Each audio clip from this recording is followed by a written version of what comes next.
예레미야 이제 마지막 부분들을 이제 함께 나누고 있습니다.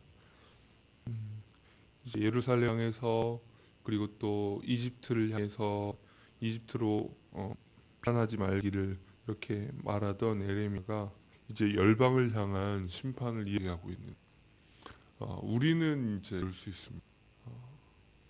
이 유다 예루살렘을 향한 이 모든 예언들에 대해서는 전반부의 예언들에 대해서는 좀 더 집중해서 보다가 후반부에 열방을 향한 일은 조금 이렇게 대충 이렇게 왜 나의 이야기가 아닌 것 같은 열방을 향한 이야기여서 그렇게 생각할지도 모릅니다. 하지만 이 구약학자들 가운데는 예레미야가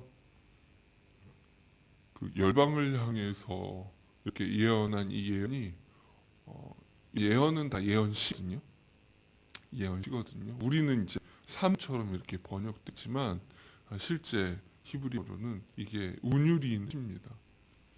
가장 그 예언어 중에 정교한 시 중에 하나가 이 영을 향한 예언들이다. 이렇게 얘기합니다. 결국 예레미야는 허투루 이 부분을 쓰지 않았어요. 유다와 예루살렘을 향해서는 마음을 더 쏟고 열방을 향한 하나님의 뜻에 대해서는 그저 빨리빨리 그냥 적어내려고 한 겁니다. 이렇게 마음을 쏟아 넣었는데 이 신중의 신중을 기한 예언, 열방한 예언 우리가 계속 나눴다시피 하나님께서 다스리신다는 겁니다. 하나님께 이스라엘 땅만을 다스리시는 것이 아니라 온 열방을 다스리고 계십니다.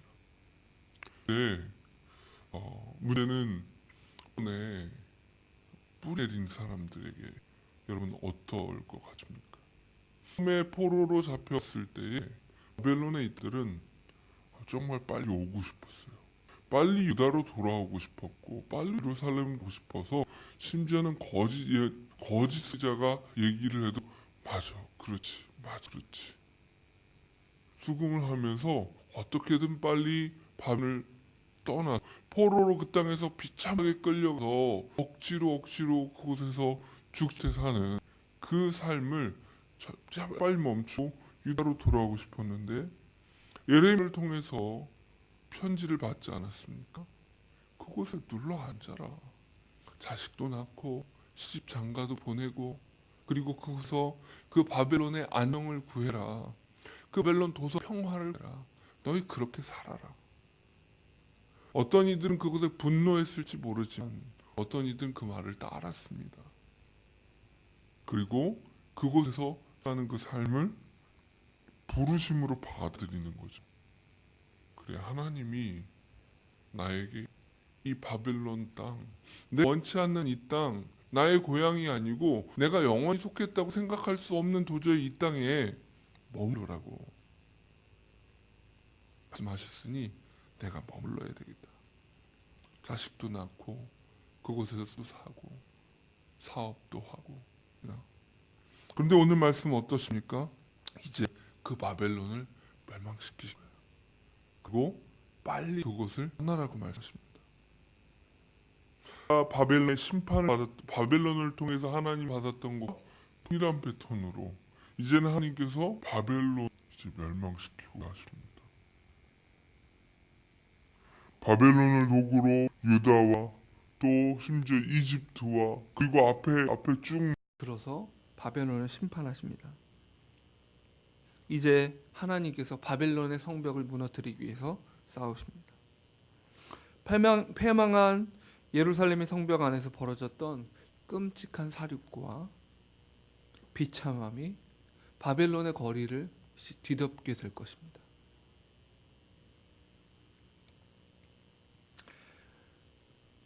하나님께서 이렇게 말씀하실 때 여러분 한번 상상해 보십시오. 우리가 바벨론을 살아가던 사람들을 성경의 인물들을 모르는 게 아니거든요. 그렇죠? 다니엘을 생각하십시오. 다니엘과 세 친구들을 생각하세요. 하나님께서 주신 그 부르심에 따라서 그곳에 머물러 있는 그 사람들을 생각하십시오. 여러분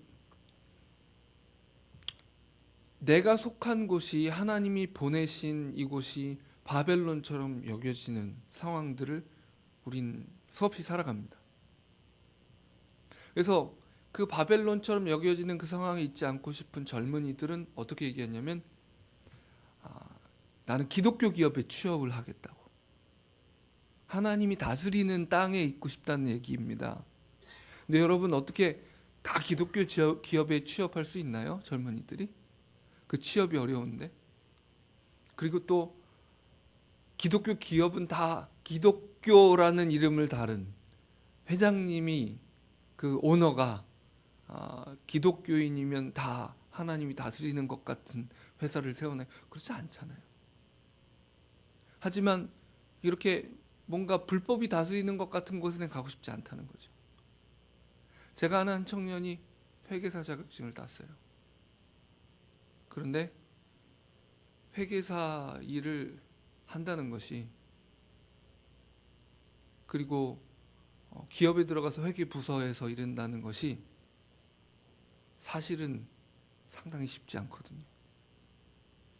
상당한 어떤 때는 불법에 대해 눈 감아야 되거나 그것을 불법이 아닌 것처럼 하는 경우들도, 물론 여러분 이 직업 자체를 폄하하는 그런 의미가 아니에요.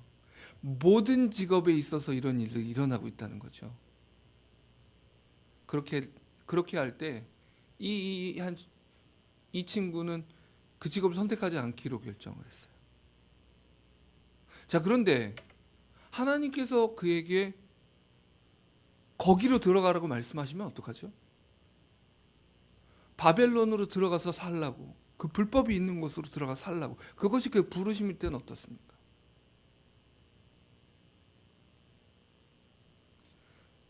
바벨론에 살았던 다니엘과 세 친구는 들어가서 왕립학교에서 뭘 배웠습니까?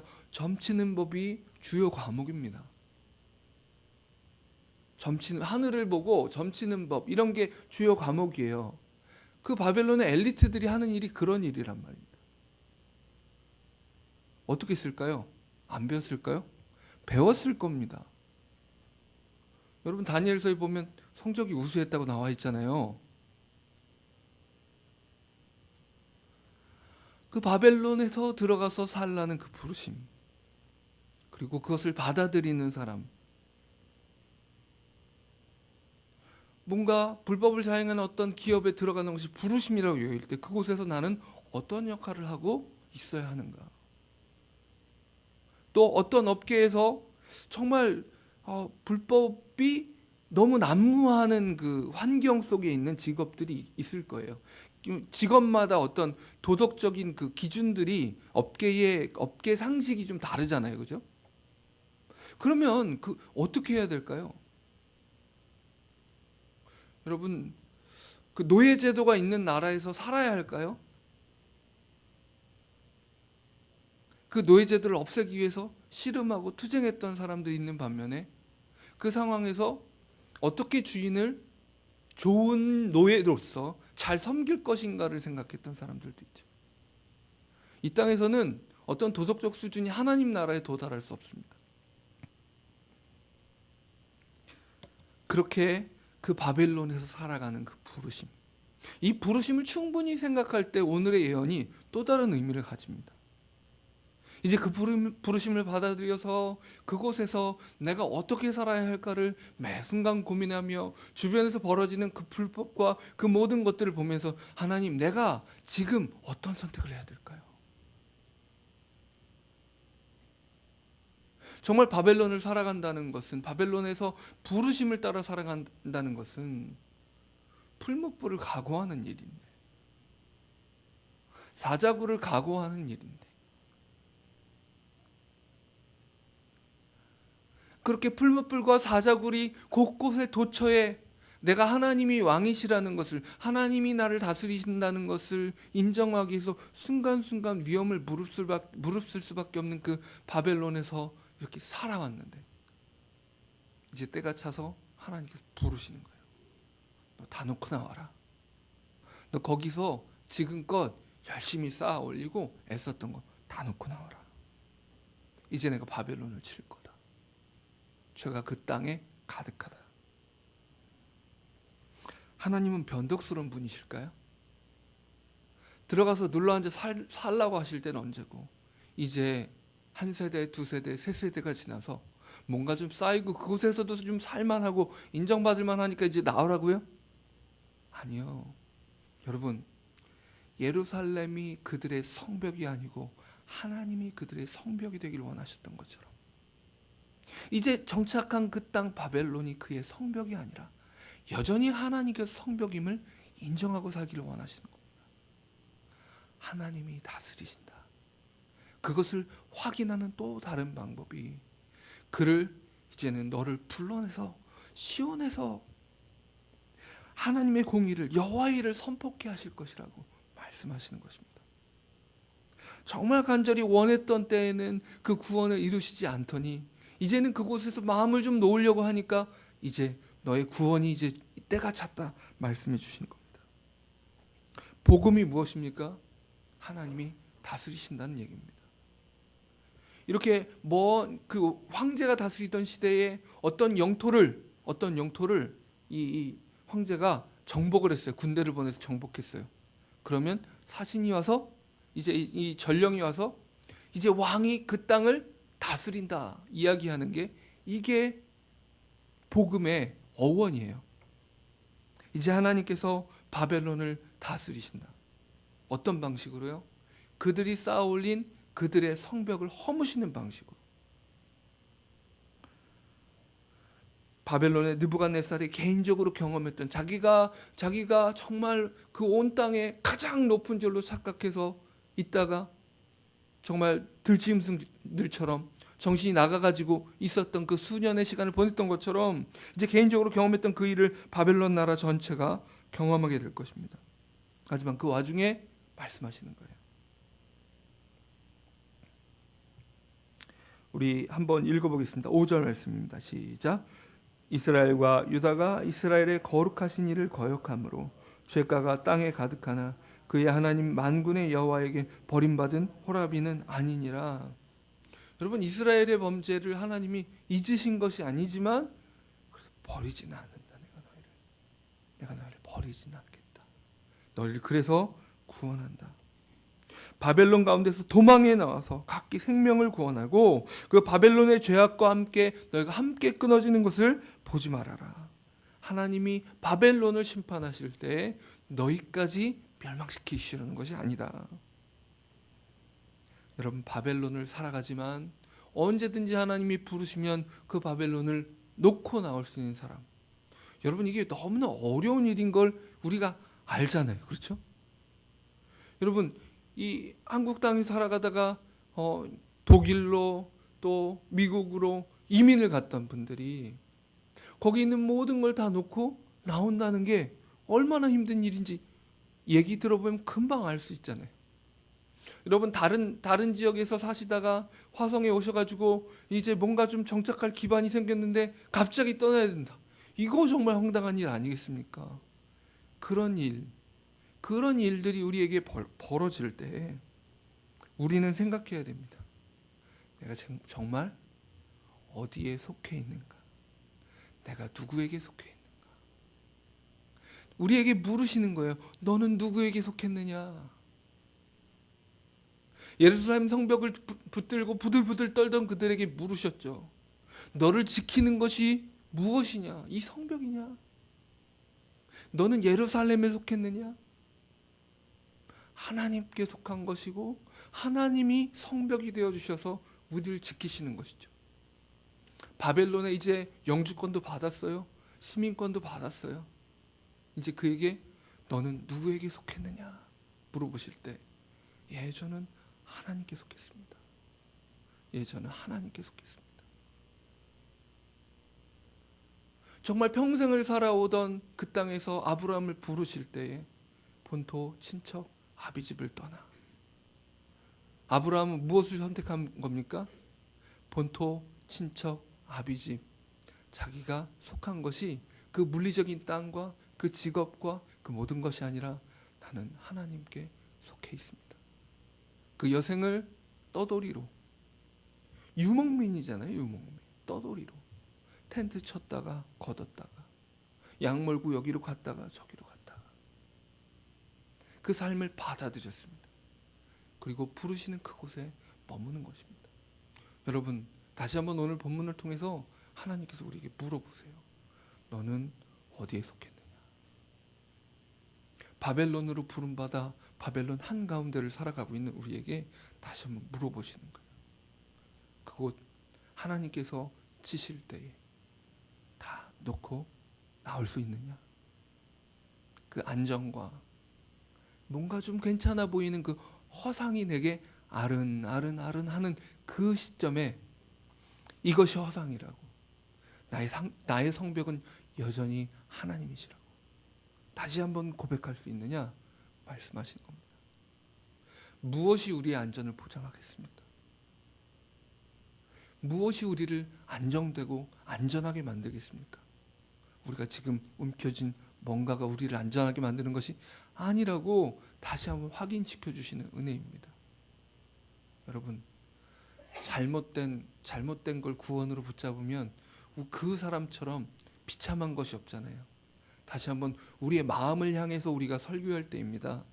그저 앞에 있는 제가 아니라 우리 자신의 마음을 향해서 하나님의 말씀을 설교해야 될 때입니다. 내 마음아, 속지 말아라. 너는 누구에게 속해 있느냐? 너는 누구에게 속해 있느냐? 바벨론으로 부름받아 이곳에서 살아가지만 그 직장과 그 터전과 그 수업 가운데 어떻게 하나님 앞에 하나님의 다스림을 받을 수 있을까? 정말 그것이 순간순간 손쉽지 않고 한숨이 나오고, 정말 하나님의 다스림을 확인하기 위해서는 정말 풀무불을 각오하지 않으면 안 되고, 사자굴을 각오하지 않으면 안 되는 이 상황에 끊임없이 숨쉬고 한숨 쉬고 살아갔을 우리에게 다시 한번 물어보시는 겁니다. 거기서 조금 확보될 만한 그 안전이 너의 안전이 아니다. 우리 스스로에게 말해 주어야 합니다. 제가 참 가끔씩 흥얼거리는 그 복음송 가사가 있습니다. 여러분도 아시는 분이 있을지 모르지만, 나 지금은 비록 땅을 버타며 살지라도 내 마음은 저 하늘을 디디며 사네. 내가 지금은 땅을 버타며 이 바벨론에 살아가는 삶을 살 수밖에 없고, 이 거대한 죄의 그 흐름을, 급류를 거스르지 못해서 떠내려가는 듯이 보일 때가 있고, 정말 그 속에서 다시 한번 회개하면서 하나님의 구원을 다시 한번 구하는 정말 그 삶을 반복하고 살아갈지 모르지만, 내 마음은 어디를 디디고 산다고요? 천국을, 하나님의 통치를. 아직 온전히 이루어지지 않았지만 이미 찾아오기 시작한 하나님의 나라와 이 세상 나라가 이렇게 겹쳐져 있어요. 이렇게.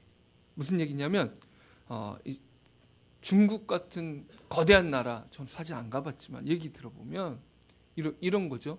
상하이 같은 그 도시는 정말 첨단을 달리는 도시여서 20세기고 포스트 모던이고, 심지어 제가 아는 한 친구는 그 재즈를 전공을 했는데 한국에서는 재즈 시장이 적어서 이렇게 그 일을 할 수가 없고, 중국에 가면 재즈 시장이 넓어가지고 거기서 음악가로서 살아가기 좋다는 거예요. 정말 그렇게 모든 문화에 있어서 최첨단을 달리는 도시가 있는 반면에 중국의 한켠은 어떻습니까? 야, 이게 20세기인가 21세기인가 싶도록 문명적 혜택들이 없는 곳들을 살아가죠. 같은 중국이라는 한 나라인데 그 나라에서 이게 철기 시대인가 싶게, 그죠? 뭐 중세인가 이런 느낌이 든다면, 한쪽에서는 21세기가 동시에 펼쳐져 있는 거죠. 문명의 이 바뀌는 것이 이렇게 서로가 겹쳐지는 것처럼 마찬가지로 이 세상 나라가 여전히 있습니다. 하지만 하나님의 나라가 이미 시작되어 있습니다. 그 중간을 살아가기에 우리 마음이 더욱 흔들릴 수 있고, 이것이 이 옛 나라가 더 실제적으로 보일 때가 있는 거죠. 하지만 부름받았고 우리는 매 순간 하나님의 나라를 확인하며 살아갈 소명을 살고 있습니다. 여러분, 다시 한번 우리가 오늘 이 새벽 기쁨으로 고백했으면 좋겠습니다. 하나님, 내가 준 것이 아무리 많아 보여도 나는 하나님께 속했습니다. 내 소속을 버릴 수가 없습니다. 이 한 가지 소속감을 주님 앞에 고백하고 나면 그 다음 문제들이 하나씩 풀리기 마련입니다. 함께 기도하도록 하겠습니다. 하나님 아버지, 오늘 다시 한번 우리에게 질문하셔서 감사합니다. 네가 누구에게 속해 있느냐? 너의 성벽이 무엇이냐? 주님, 우리가 바벨론을 향해서 부름받아 바벨론을 살아가지만 이 땅의 불법과 씨름하며 싸우고 끊임없이 도처에 하나님의 법과 그 나라를 따르려면 감수할 수밖에 없는 풀무불들과 사자굴들을 지나칩니다. 하나님, 하지만 이 새벽에 다시 한번 바벨론을 끝끝내 심판하시며 하나님의 법이, 하나님의 정의가 살아있다는 사실을 끝끝내 증명하신 하나님을 바라보며 우리가 고백합니다. 주님, 우리는 하나님께 속하였습니다. 이 땅에 어떤 것도 우리의 성벽이 될 수 없고 오직 하나님만 나의 성벽이고 나의 산성이십니다. 나의 반석이십니다. 주님, 이제 우리가 주님 앞에 고백하는 이 새벽, 우리 자신의 모습을 다시 한번 돌아보게 하시고 우리가 이 땅에 살아가면서 움켜쥘 수밖에 없고 우리가 소유할 수밖에 없는 수많은 것들이 있지만 그것이 우리가 전부가 아니도록 우리의 마음을 다스려 주시옵소서. 그것의 노예가 되지 않도록, 그것의 종이 되지 않도록 참으로 그것의 주인이 하나님이심을 우리는 그저 청지기임을 다시 고백할 수 있도록 주님 은혜 내려 주시옵소서. 예수 그리스도의 이름으로 기도합니다. 아멘. 주님 가르쳐 주신 기도로 기도하겠습니다. 하늘에 계신 우리 아버지여,